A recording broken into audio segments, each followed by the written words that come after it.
Hey there, friend. Welcome to the Real Mom Manual Car Line Coffee Break short episode. Here is one simple idea that you can use right away to make something work just a little bit better before the next thing starts. Today is short.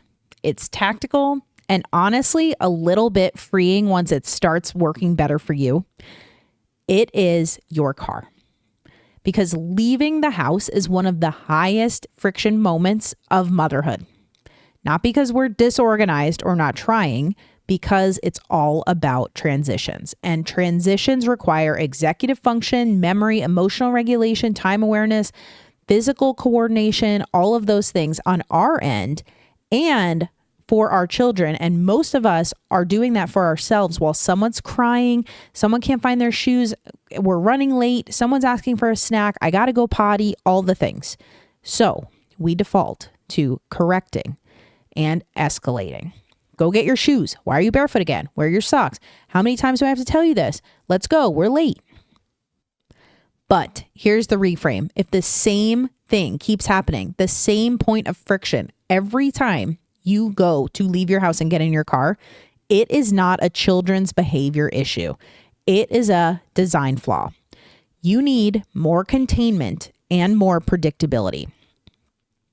And if you're parenting a child with special needs, but maybe even just sensory needs, impulse control struggles, speech delay, emotional regulation challenges, really though, any kid in general, because transitions are hard for every child, this matters even more.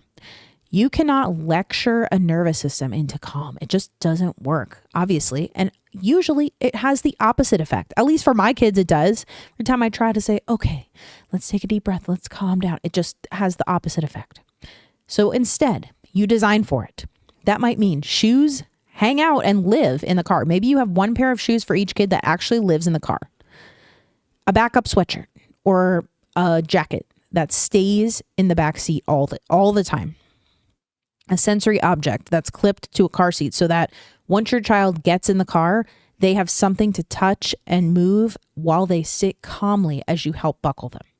A visual schedule that's taped to the seat in front of them. We do this for my daughter because we have steps that we need to accomplish once we get in the house, especially when it comes to homework. This is not giving in. You are building scaffolding. And scaffolding is smart parenting. I am not the person to continue to talk about parenting tips, but I will say that this, in conjunction with having systems that support you, make a huge difference, especially for transitions. So let's zoom out. This is not just about special needs or kids who need extra help with sensory stuff going on or transitions in general. It's about any mom managing a lot, because when you leave the house, you're juggling schedules, errands, school forms, therapies, extracurriculars, groceries, mental load, all of that stuff, in addition to how to get everybody out of the house. So why are we making the car a neutral space instead of supporting us? And sometimes, a lot of times for me, if I start to get overwhelmed and throw things all around my car, it's a negative space. So here is what our car now looks like. Nothing aesthetic, nothing fancy. There's a small bin and it lives either in the trunk or on the floor of my front passenger seat. It includes wipes, a couple extra diapers and pull-ups, a change of clothes for each kid. Whether or not they fit is another question, but enough clothes to have some extras. Maybe a sweatshirt or something to keep everybody warm in case. And because we're in Arizona, really, things don't generally get extremely cold. So instead, we have a swimsuit, a towel, and just some other things. A snack pouch. Shoes, again, that I mentioned that live in the car for the child who refuses to keep them on. That's it. No drama, no extras, no perfection. Occasionally, mail gets thrown around in there once I grab it and whatever other things.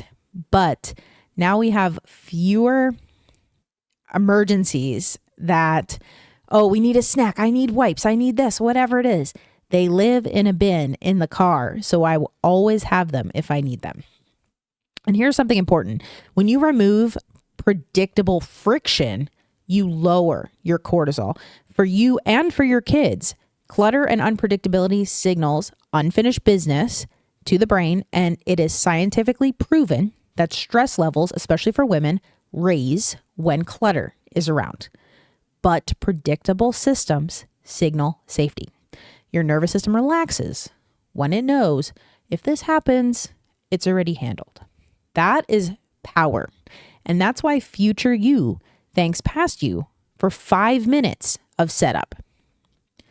This is the same principle we talked about in environment over effort the other day. You don't need to parent harder.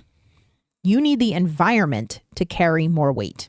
So if leaving the house is chaos every single day, stop correcting your kids' behavior and design around the pattern instead. Shoes that keep disappearing, stop storing them where they, quote, should live.